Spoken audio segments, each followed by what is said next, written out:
Hello, and welcome to another one of our interview series. Today, I'm very pleased to have with us Dr. Larry Waldman, who is a psychologist in Arizona and an author of 6 books. He has over 45 years of experience working with children, teens, parents, couples, and adults, all in a solution-focused manner. We're very pleased to have you here with us today. Thanks for joining us, Dr. Larry. Thank you. Glad to be here. So today, Dr. Waldman is going to be discussing with us the issues of repartnering after separation or divorce, and specifically to help you as our audience to discover some of the pitfalls that he's seen in his practice, with a view to helping you and your family to learn how to ultimately succeed in any new relationship that you embark on. All right, let's get going. Great. So in your practice as a psychologist, you've seen your share, of course, of second marriages and ultimately some of the challenges that are involved in these subsequent relationships. Can you talk with us about some of these challenges of these new relationships? For sure. Well, yes. I mean, since, of course, the divorce rate, at least in the U.S., hovers around 45 to 50%. Mm-hmm. That means that there's lots of people recoupling, if you will. And again, the statistics show that we're not doing a very good job of that, because the divorce rate for subsequent couples is substantially higher. Mm-hmm. It actually goes against common sense if you think about it. I mean, the person is older, presumably wiser, they've been through it before, they should know what they want. And learn from it. Learn from it, mm-hmm. And you would think all those things, but in fact, the data shows that it actually is almost 2 out of 3. 65% failure rate with subsequent couples. Now, there are a host of reasons why that happens. First off, of course, there's the whole set of issues that face even first marriages, mm-hmm. Which, in order of trepidation, if you will, is money, sex, in-laws, and kids. Okay? So those 4 things which plague first marriages to a large degree, of course, are present in second marriages, but actually now, because they're second marriages or more, or subsequent, they're more complicated. Mm-hmm. So just to take them one at a time, money. Of course, money is a huge issue in relationships and marriage. And of course, now in a subsequent marriage, if one or both of you have been divorced, you're now dealing with issues of spousal maintenance and child support and so forth. And I can't tell you how many times I've heard people say that it really vexes them, to see money going out to some person they don't even know when money is already tight at home. So that is clearly one of the issues. Mm-hmm. Well, sex, of course. Well, there's been someone there before. And there's always the possibility of jealousy. I've had cases where the husband's remarried, but he still feels some kind of allegiance, of course, to his ex-wife and the kids, and he frequently goes over there to fix things and do things and so on. And the new wife is going, "Why are you there so much? And what's going on?" And so on and so forth. So you have those issues. And then, of course, in-laws. I like to call them, in-laws can be great or not. And when they're not, I like to refer to them as the outlaws rather than the in-laws, if you will. But again, when you divorce, you don't divorce your in-laws, particularly, of course, if you've had kids. So now you still have to deal with your in-laws, because now your kids, should, of course, see their grandparents. But now you have to deal with them, and you're kind of on the outs now. And then, of course, your new partner is going to have parents. So now you also have to deal with them. And again, with the divorce rate being close to 50%, there's a good chance that some of these in-laws are going to be repairing themselves. So now, so now the numbers start getting crazy. And where you go for Thanksgiving dinner, sometimes, I mean, it takes, I don't know, it takes a computer to figure it out, and so on. So you have the in-law issue. And then lastly, of course, we have kids. Kiddos. Now, your own children can, of course, create issues in marriage. Kids like to play one parent off against the other, if you let them. Now, with step kids, of course, you have additional factors. The infamous, well, you're not my dad, or you're not my mom, and I don't have to listen to you, and all of that kind of thing, and so forth. Plus, if you have a yours, mine, and our situation, when you have a child with your subsequent spouse, then you've got even other issues where kids now start feeling a little jealous about the kid that's now yours, and so on. And frankly, I've had cases where the ex, who's still upset and angry, might actually surreptitiously coach the kid to not listen very well to the new step parent, if you will. And that creates other problems. So you have that. And I've had lots of blended families as clients and so forth. And then you have the situation where, parenting is an issue that first couples have to deal with. And I'm often surprised that parents don't take the time to discuss it. Like, is spanking okay, and so forth, and what is your philosophy of parenting and so forth. Many couples don't talk about that. Well, now in a subsequent relationship, that's even more so, because now you might have your parenting, one child from the first relationship, and now you're also now parenting as a step parent, and now you have to blend this together, and that doesn't go very easily. I've had many instances where one parent is blaming the other parent, saying, you're harder on my kid than you are on your kid, and so on and so forth. Or one parent is telling the other parent they're doing a poor job, and so on. So you have all of those issues to begin with that cause second marriages to be difficult. Yeah. And so what we wanted to do with this interview is to start out with some of those challenges so that we can at least put them on the table for our viewers, to remind them that this is no easy situation going into a repartnering. But what we want to do, of course, is focus this interview on giving our audience some tools on how they can repartner effectively. There's no one size fits all, but of course there's things that can be done to cause the next relationship to not be another one of the 65% statistic. So let's change that focus just a little bit and talk about some of those things that families can do. So for example, let's start with the timing of repartnering.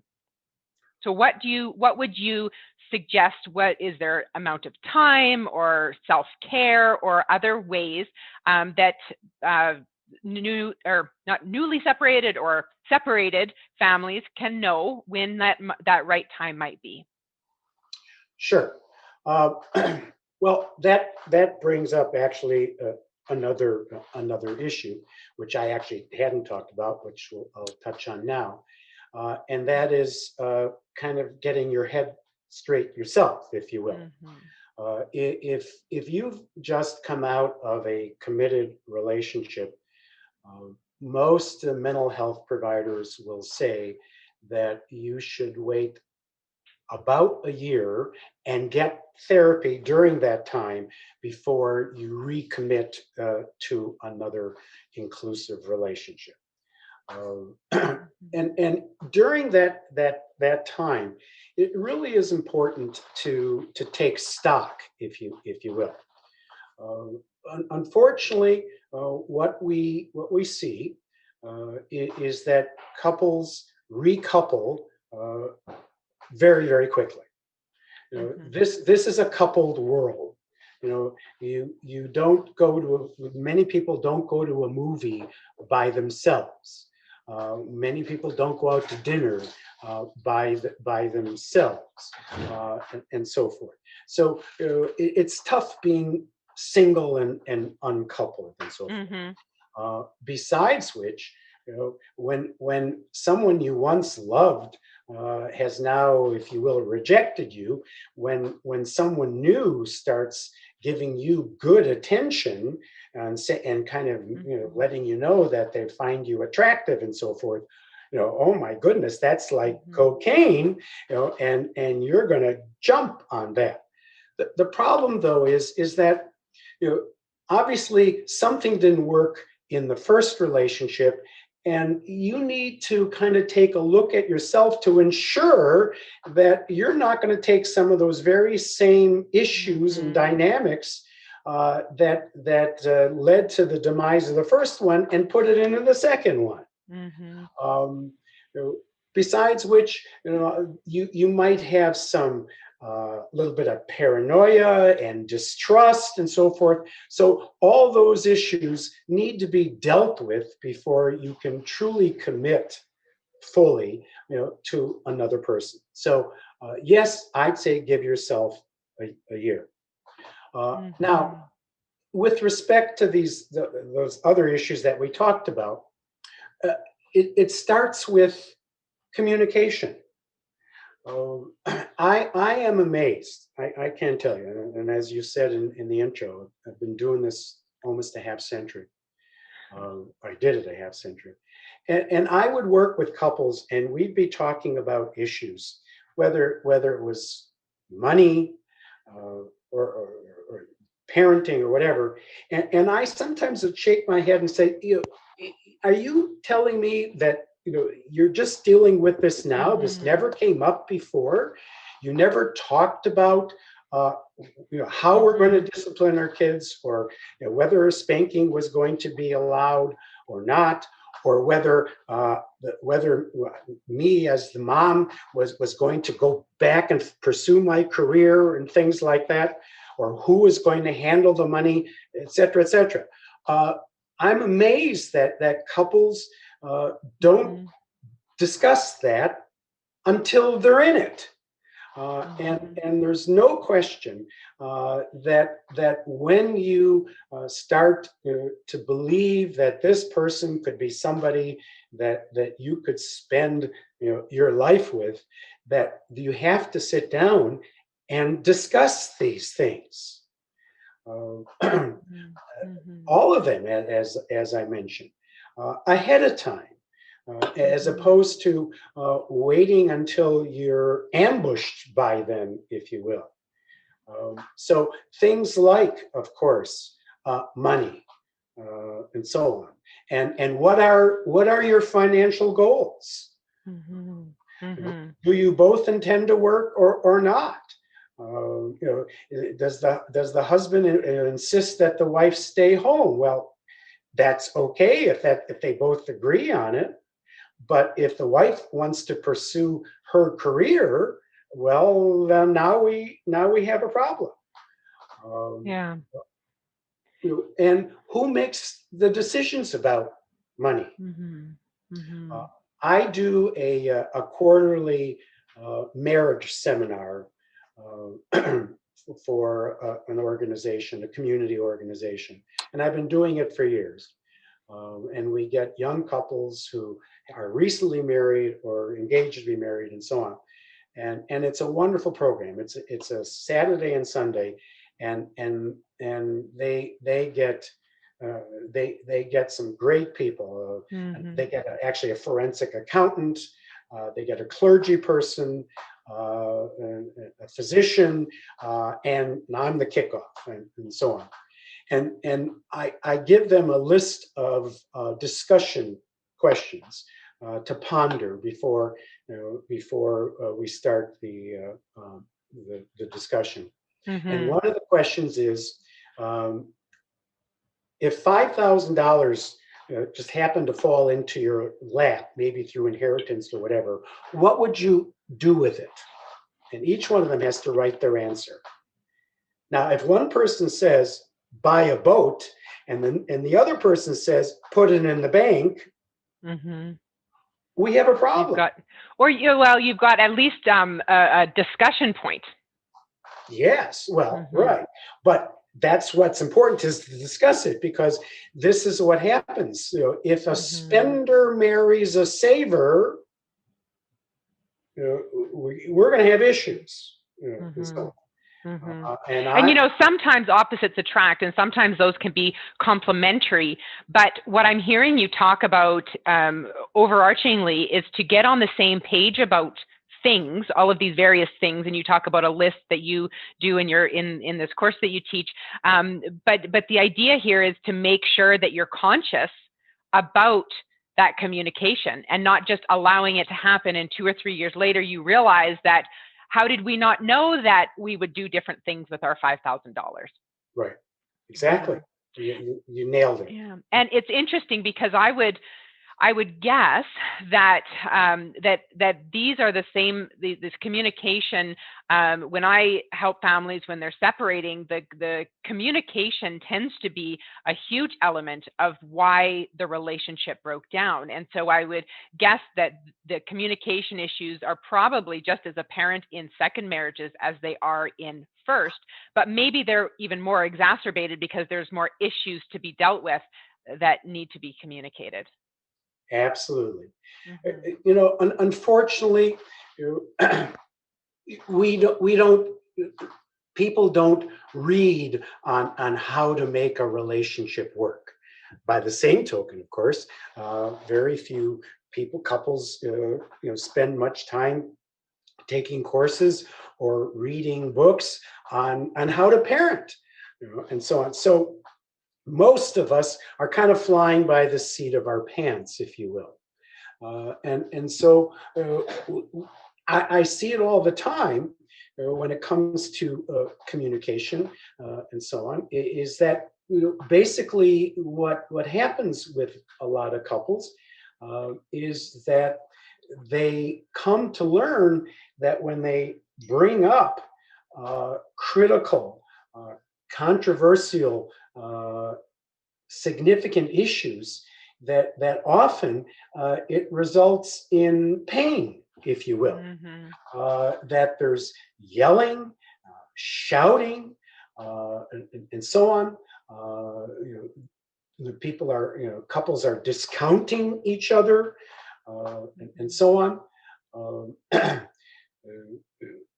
I'm blanking on his name right now, but the well-known marital therapist, says that one of the worst things you can do with your partner when they bring up an issue is to discount it.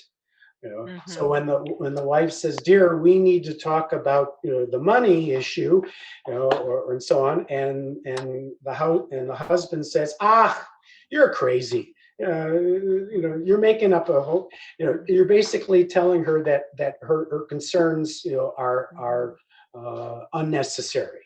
No one likes to hear that. No one. So on the opposite side, it's to validate. You don't have to agree. You don't have to accede to what their belief is, but at least that being validated, and then it can start a discussion.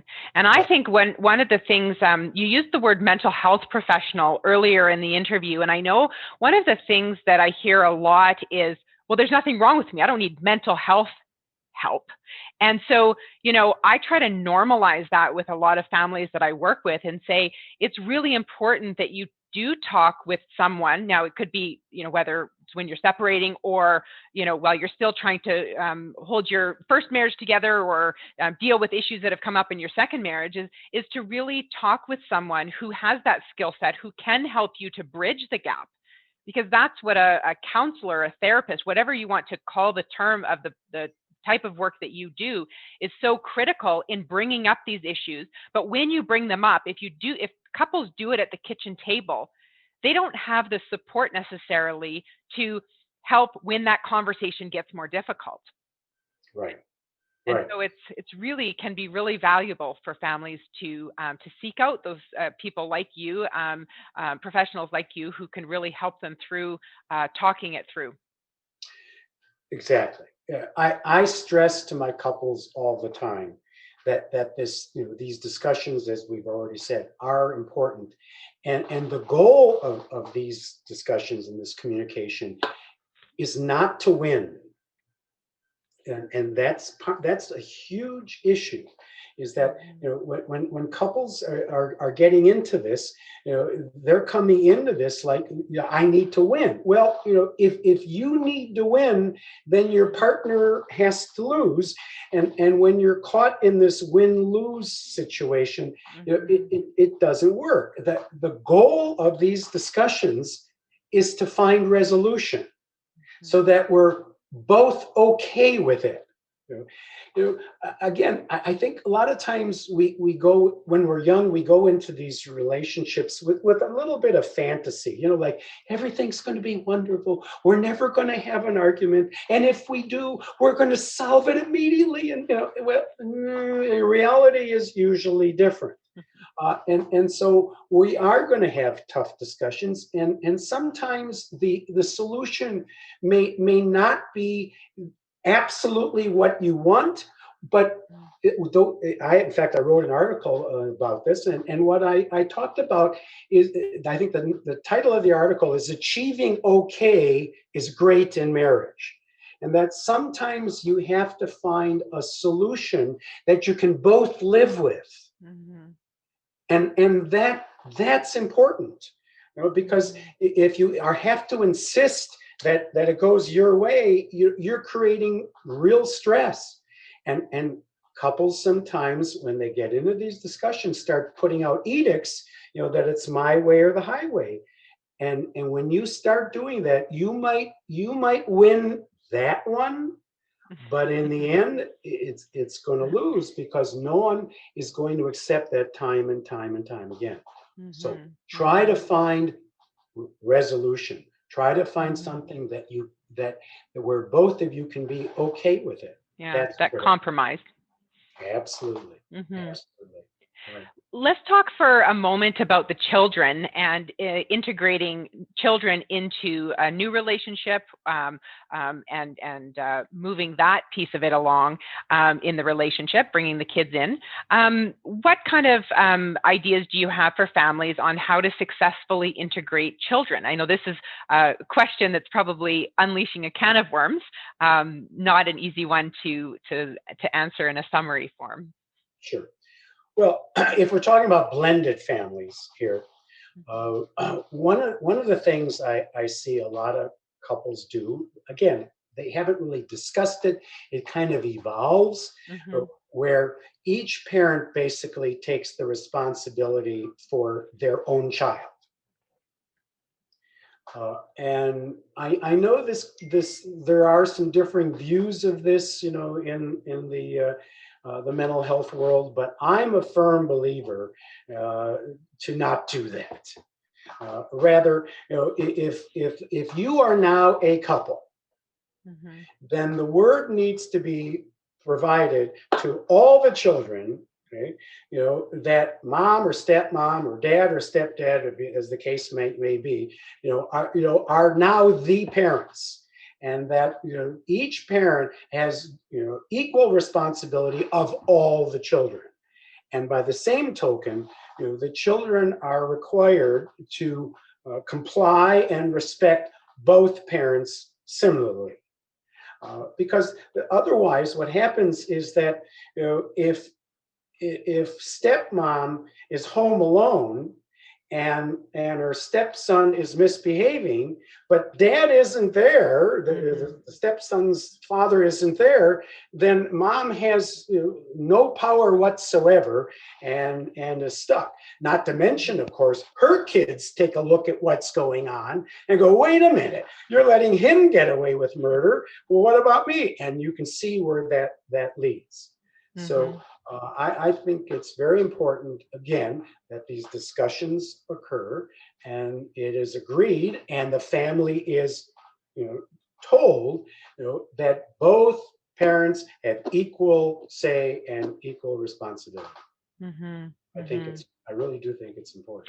And so at what point in that, we'll call it a new relationship, and what I mean is a relationship that happens after the first marriage has ended. But at what point in that relationship are you suggesting that this equal parenting happen? Because as you said, it's a bit of a continuum where things kind of happen naturally as the new couple it's closer and closer.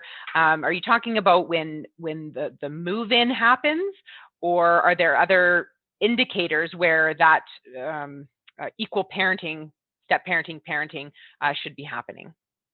I think when the move-in occurs, now hopefully by then they're actually married, but we know, that's maybe a bit idealistic. We know that a lot of the couples will move in together first. And that can be challenging for kids, because sometimes they move in and then not too long after they move out, and see, when we do that with kids, that can cause issues. But assuming that this is a new committed relationship, that's the time I think when you should sit the kids down and have this conversation about what the power structure needs to be. And that's a really hard question when you say that you hope that people are married when they move in. One of the struggles can be, of course, is in that downfall of the second marriage, the second, third, fourth marriages. That if you're not testing those waters and making sure there's things that come up when you're living together that of course don't come up when you're not living together. And so it can be a real challenge, especially if you're introducing children. I would think to marry without having, tried that on for size, for lack of a better phrase. Right. Well, again, it's different, of course. In a subsequent marriage with children, and therefore you're going to when you start thinking about recoupling, it's not just about you anymore. It's about your kids too. So when you look at this new person and so on, you not only have to look at them in terms of how's it working for me, but how's it going to work for my kids? And clearly you have to have that kind of discussion. Yes, I don't want to be a prude about it and say you have to be married, before you bring that person into the house. No. But on the other hand, you don't want a cavalcade of people, coming in and out.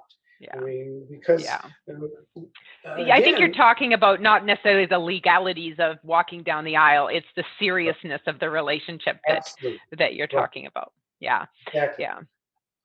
Because otherwise, think about what this teaches. You want your children to learn, that relationships are more or less permanent.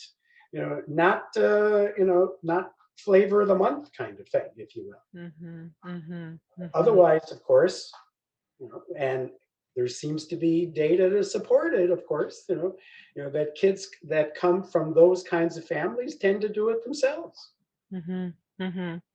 Yeah, and as you say, a lot of it has to do with working through those more difficult issues and maintaining that commitment, but working through some of those difficult issues rather than abandoning ship and having a breakup happen. Working through those issues, that's where that can really create successful first marriages, but here we're talking, of course, about second marriages, but, realizing the importance of being open and transparent and having that really great and active communication and open communication in order to make sure that you're working through the issues before they become magnified. Right? When you start to get a sense of an issue, right, before we get the $5,000 and have to figure out how to spend it, let's talk about hypothetically, what would we do with $5,000, right? Using your example from a while back. Right. For sure. Your point that you made a while back, and let me emphasize, if your transmission in your car is making a funny sound, some people, of course, just, blot it out, and then one day they find themselves, on their way to work and so forth, and suddenly they're stuck, because the transmission now is on the ground and they're not going anywhere. Obviously, what the responsible person does is that when they start hearing a funny sound in their transmission, they go to a specialist. They don't go to the shade tree mechanic, most likely. They go to a transmission specialist and have things checked out. Mm-hmm. Well, the analogy is similar here. As we've been discussing, marriage is a tough thing, and subsequent marriages are even tougher. And therefore, now and then it makes good sense to see a specialist. Mm-hmm. And it's not a bad thing. Mm-hmm. We shouldn't feel ashamed that we have to go to a transmission specialist. We shouldn't feel ashamed, if we have to go to a professional to get some guidance on how to make our relationship better. Mm-hmm. And that's what we're trained to do, mm-hmm. and so on. Absolutely. And a well-trained, marriage counselor and so forth, isn't someone you have to get married to, if you will. 6-8 sessions or so can be sufficient often, at least it was in my case, to get a marriage back on track. Mm-hmm, mm-hmm. And to even know what questions to ask. Yeah. So let's go on to my very favorite part of every interview, which is the top 3 tips. So I always like to have our viewers leave with some actionable items that are really practical things that they can take and implement. So of course, we're talking about new relationships here. So what are your top 3 tips for how second marriages or subsequent relationships can set themselves up for success moving together in the future? Okay, number 1 is vet your partner. Mm-hmm. Take the time, a lot of time, to thoroughly come to understand, who you think you're going to spend the rest of your time with. Frankly, I'd even ask for their credit rating and mm-hmm. things like that. Get to know him or her as well as you can. And of course, if it's a second marriage that's going to involve kids, look at their capacity to parent. Mm-hmm. Secondly, the point I made a while back is that the goal of every discussion is to find compromise and resolution, not a winner and a loser. If you can go into these discussions with that kind of mindset, and ask, and keep asking the question, well, what can we do to resolve this? You seem to be saying this, and I seem to be saying this, and I get that, but there's got to be some wiggle room here, some way, that we can work this mm-hmm. out, that we can move forward and be okay with it. I think that's critical. If couples can take that perspective, instead of fighting to win, mm-hmm. making the other person lose, and so on, we can save hundreds, thousands of marriages. I believe this inability to, mm-hmm. as I like to call it, settle our hash, to resolve our differences is what puts marriage, in jeopardy. Mm-hmm. And thirdly, again, as we talked about, When you hear that transmission rattling, in other words, when you can see that things are troublesome in the relationship, seek help. Mm-hmm. Mm-hmm. Yeah, and it can be, I mean, there's various ways to seek help, of course. There's, licensed, there's psychologists and social workers and all sorts of different qualifications. There's even people like, on a religious level, you might be able to go and talk to the minister at your organization. So there's lots of different ways to seek help. And it would seem to me that it's number one, it's the training and the experience to be able to help you to see that compromise and to help you talk through the issues is what would be really important, as well as to have that objective person being able to look into the situation to help you find that compromise that you may not be able to find at that kitchen table. Right. As you said, there's lots of different people out there, helpers out there. And just like many times we have to go to a number of hairstylists before we find the one that we like, and the different mechanics until we find the one that we like. You might need to perhaps see a second or even a third one. Hopefully not. I mean, just because you found one person let me put it this way, by the third or fourth session, if you're not feeling connected with your helper and things aren't getting better, I certainly would discuss it with him or her. But if you're not satisfied with the response, I might look for somebody else.